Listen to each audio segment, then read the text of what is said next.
From the Storm Team 8 Tracking Center, this is a severe weather alert. Now at 6, strong storms have been sweeping through West Michigan this afternoon, packing strong winds and rain. Hi, everyone. Thanks for joining us. I'm Brian Sterling. And I'm Susan Shaw. More than 70,000 customers are without power statewide, more than 15,000 of them in Kalamazoo County and another 8,000 in Allegan County. We do have team coverage for you tonight. We want to begin with Chief Meteorologist Ellen Baca. Ellen? Brian, we didn't watch these showers and storms roll through all day, and at first it looked like some huge downpours with a good amount of lightning, but it's definitely this leading edge of the line that still has the potential of doing some wind damage. Now, that being said, it looks like a lot of this is going to be exiting out of our area. You can see it's passing through Detroit, getting ready to track into Fort Wayne. And as far as West Michigan is concerned, we still are expecting to see some of those showers and storms that form in the wake of it. But in comparison, you can see it's just light stuff at this point in time. The light greens, the yellows, a few flashes of lightning. We have our latest alerts that are on at this point in time. You can see a storm near Jackson right now, still tracking off to the east.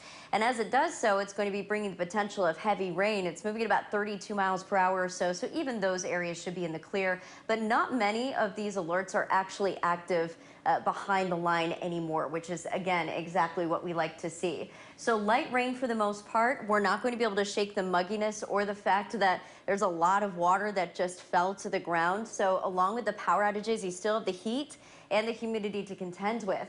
Now, luckily, this did bring the heat down a bit. If we look at our temperatures currently, you can see that a lot of us are now sitting in the 70s for the most part. And tomorrow we should be a little easier to take in the 80s, but the humidity is still going to be at play for us. It's not until Thursday afternoon that we're going to be losing the humidity, which means, again, the heat indices are going to be very uncomfortable for us at times. Now, that being said, again, it does look like the severe threat is starting to lessen, which is great news for us here in West Michigan. It definitely looks like the line is pushed through on a fast note. But to look at what threats we still have in store and to talk about who's definitely going to still be seeing some action, I want to turn it over now to meteorologist Sarah Flynn. Yeah, we're seeing some improvement, which is some good news, and that does include Kent County no longer in that severe thunderstorm warning. Okay. But it's still possible we can see those strong storms as we move into those evening hours tonight. Everything in pink is that severe thunderstorm watch, which lasts until 9 p.m.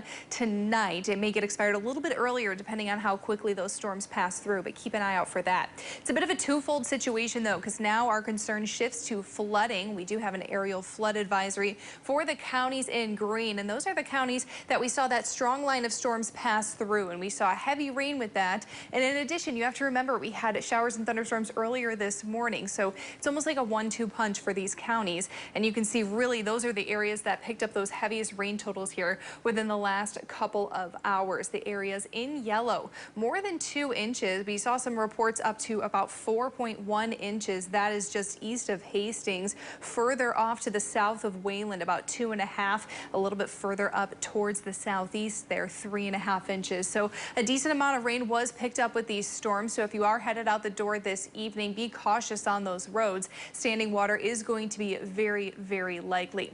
That being said, as we move through our evening and overnight hours, we'll see these storms continue to push out of here within the next hour or so, but we'll still be left behind with a few spotty showers and thunderstorms, which could last as late as Thursday morning. I would say we're mostly dry by about Thursday afternoon, and the sunshine will finally be making a return for the end of our week. Ellen will look at that in her full forecast. That's just a few minutes away. Okay, Sarah, Ellen, thank you. Make sure that you download the Storm Team 8 Weather app for the very latest updates from our team of meteorologists.